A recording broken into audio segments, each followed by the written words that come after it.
Pajangan billboard sepanjang jalan selama 2 bulan ini menghiasi pemandangan keindahan sebuah wilayah. Terasa ada tambahan sambal yang kepedesan. Waktu 1-2 gambar berada di sebuah wilayah sih kayaknya oke-oke aja. Tetapi ketika ribuan gambar berwajah tokoh warna merah dan kuning di mana-mana sepanjang jalan, kok jadi pedes mata ngelihat jadinya. Billboard merah dan kuning bertebaran dan yang pastinya warna merah yang lebih banyak. Bagi pakar komunikasi publik, kita paham mereka ditugaskan memperkenalkan jago mereka ke publik. Pertama, memperkenalkannya dulu, baru setelah itu dibangun citranya. Itu tahap nomor berikutnya. Begini deh, biar masyarakat paham bagaimana cara membuat otak Anda diubah belief sistemnya, semua itu ada ilmunya. Awalnya Anda mungkin tidak kenal dengan orang yang dipajang itu, lalu diperkenalkan, lalu akan diubah citranya agar Anda suka. Otak kita memang mudah diubah sesuai maunya pemrogram selama ada kunci yang dikerjakan, yaitu pengulangan, diperbanyak dan diulang-ulang. Ingat kata-kata Hitler, create a big lie, repeat it, eventually they will believe. Ciptakan sebuah kebohongan besar, ulang-ulangi,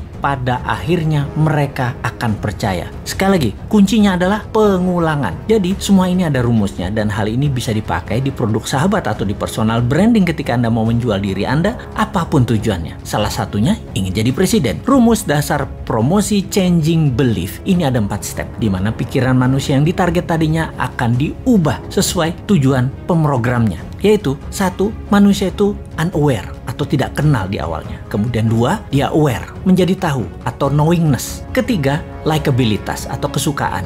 Keempat, trust atau percaya. Catatan penting, trust adalah kunci pemilih akan mencoblos dan inilah hasil akhir yang ditarget. Kembali ke cara jualan, billboard bisa sekali membuat level 1 ke level 2 dan itu mudah, no issue. Seninya adalah dari nomor 2 ke nomor 3. Membuat orang tahu tadi menjadi suka. Ini nggak gampang karena perlu pengulangan. Suka itu masalah image, citra diri, dan di sini tim kampanye akan membuat sebuah program berikutnya. Setelah suka, bukan berarti langsung dipilih, namun ketika trust didapat atau kepercayaan didapat, barulah orang memilihnya. Sekali lagi, inilah yang jadi hasil akhir di mana otak Anda yang ditarget itu harus percaya. Dapat kita lihat sekarang, semua yang memajang dirinya agar menjadi terkenal atau knowingness-nya tinggi, bisakah dibarengi dengan tingginya nilai kesukaan? Bagaimana caranya? Kita lihat cara kerja tim kampanye yang akan memframing masyarakat. Rasanya sulit kalau hanya pakai narasi, harus pakai karya. Kalau prestasi dengan award atau penghargaan itu sudah kuno, dapat gelar ini itu juga itu cara lama. Sulit menaikkan kesukaan dengan cara-cara seperti itu sekarang. Anak generasi IG dan generasi TikTok nggak bisa dengan cara itu. Beda mereka itu. Tapi bener deh, saya menduga dulu alias beberapa tahun yang lalu bahwa di tahun 2024 nanti orang yang menang di dunia digital atau di dunia maya peluangnya besar untuk dikenal dan disukai. Namun fakta menarik, karena ekonomi tidak tumbuh seperti janji kampanye, maka dunia maya hanya bisa mencapai 80%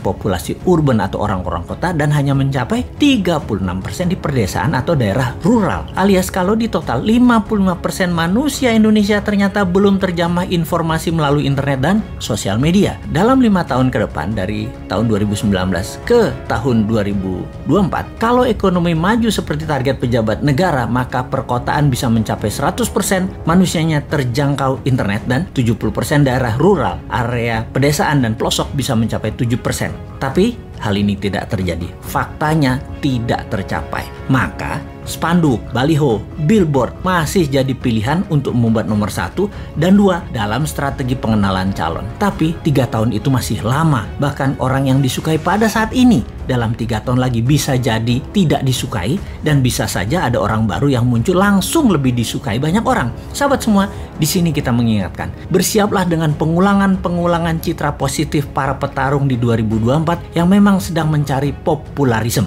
Semoga Anda tetap dalam keadaan sadar bernegara yang berdaulat, tidak seperti pemimpin 20 tahun terakhir ini arah bernegaranya yang miring ke sana, miring ke sini. Walau pengulangan tadi masif, terprogram, terstruktur, selama Anda dibekali akal sehat, ya tetap bisa memilih yang akan membuat Indonesia tahun 2045 menjadi negara superpower, bukan jadi negara budak seperti selama ini. Kita tetap menantang mereka yang akan manggung dengan konsep bernegaranya seperti bagaimana prioritas luar negerinya, bagaimana UKM-nya, bagaimana kesehatan masyarakatnya, bagaimana punyakah kekuatan penggentarnya, tegas dengan orang korupsi sampai hukum mati juga bandar narkoba, dan bagaimana agar pemerataan pendapatan masyarakat dengan oligarki diberangus. Ada nyali nggak untuk mengerjakan semua itu? Masa hanya ada satu orang bosman aja yang tersedia, yaitu Putinnya Indonesia, yang kayaknya sih lengkap konsepnya. Ya, gak pantas lah orang bodoh ngaku pinter itu untuk ikut menari di 2024.